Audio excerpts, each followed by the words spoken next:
दोस्तों मैं आशा करता हूँ आप सब लोग ठीक होंगे, सेफ होंगे। दोस्तों आज हम इस वीडियो में मैथ्यू आर्नोल्ड के एक बहुत इंपॉर्टेंट ऐसे the function of criticism at the present time, इस ऐसे के बारे में दोस्तों आज हम इस वीडियो में डिटेल में बात करेंगे। बहुत ही इंपॉर्टेंट ऐसे है दोस्तों।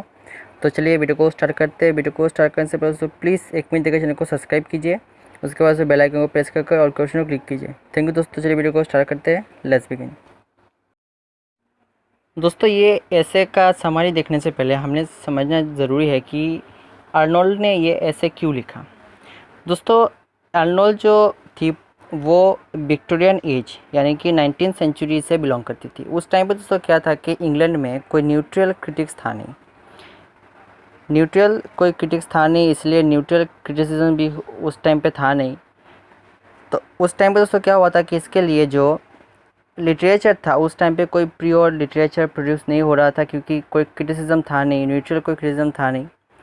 उस टाइम पे दोस्तों जो क्रिटिक्स थे वो या तो आइडियोलॉजी के ऊपर बेस्ड थे या फिर रिलीजन के ऊपर बेस्ड थे। अगर उनके जो पॉलिटिकल सिनेरियो है, उनका जो रिलीजन है, उससे अगर कोई लिटरेचर मैच करता है तो वो उसको पॉजिटिव रिप्लाई दे देते, वरना वो उनको नेगेटिव रिप्लाई करते थे। तो इसलिए दोस्तों कोई न्यूट्रल क्रिटिक था नहीं कि जो एक सच्चे तरीके से कोई भी लिटरेचर को जज कर सके, क्रिटिसिज्म कर सके। उस टाइम में दोस्तों इसके लिए लिटरेचर बहुत ही डाउन हो गया था। लिटरेचर का जो क्वालिटी था वो बहुत ही डाउन हो गया था। इसको देखते हुए दोस्तों जो आर्नोल्ड है उन्होंने ये ऐसे को लिखा है। इस ऐसे में दोस्तों आर्नोल्ड ने क्रिटिसिज्म का इम्पोर्टेंस बताया है, क्रिटिसिज्म का एडवांटेजेस बताया है लिटरेचर में। दोस्तों क्रिटिसिज्म जब भी हम सुनते हैं तब हमें लगता है कि किसी के बारे में कुछ ख़राब शब्द को बोलना एक क्रिटिसिज्म होता है, लेकिन दोस्तों ऐसा नहीं है। अक्सर दोस्तों लिटरेचर में अगर हम बात करें तो लिटरेचर में जब क्रिटिसिज्म होता है उसके बाद ही दोस्तों लिटरेचर का जो इम्प्रूवमेंट होता है। दोस्तों पहले हम जिस तरह से लिटरेचर देखते हैं, पहले जैसे कि 14th-13th सेंचुरी में जिस तरह से लिटरेचर था, उसके बाद धीरे धीरे जो डेवलपमेंट हुआ लिटरेचर में, उसका दोस्तों एक बहुत बड़ा इंपॉर्टेंट कारण ये भी है कि क्रिटिसिज्म, जब क्रिटिसिज्म करना स्टार्ट हुआ सोसाइटी में, उसके बाद दोस्तों लिटरेचर में चेंजेस आया, लिटरेचर में इम्प्रूवमेंट आया। इसलिए दोस्तों यहाँ पे राइटर ये बोलती है कि क्रिटिसिज्म का मतलब ये नहीं होता कि किसी भी चीज़ को बुरा करना, उसके बारे में बुरा चीज़ करना। उसके अलावा क्रिटिसिज्म का मतलब ये होता है कि लिटरेचर में क्रिटिसिज्म इसलिए इम्पोर्टेंट है कि उसके द्वारा, क्रिटिसिज्म के द्वारा लिटरेचर में न्यू ट्रूथ, पॉजिटिविटी आती है। जब कोई एक लिटरेचर को पढ़कर उसके ऊपर न्यूट्रल क्रिटिसिज्म करेगा तब उसमें new form of truth, positivity आएगा, उसके बाद ही उस लिटरेचर का डेवलपमेंट होगा।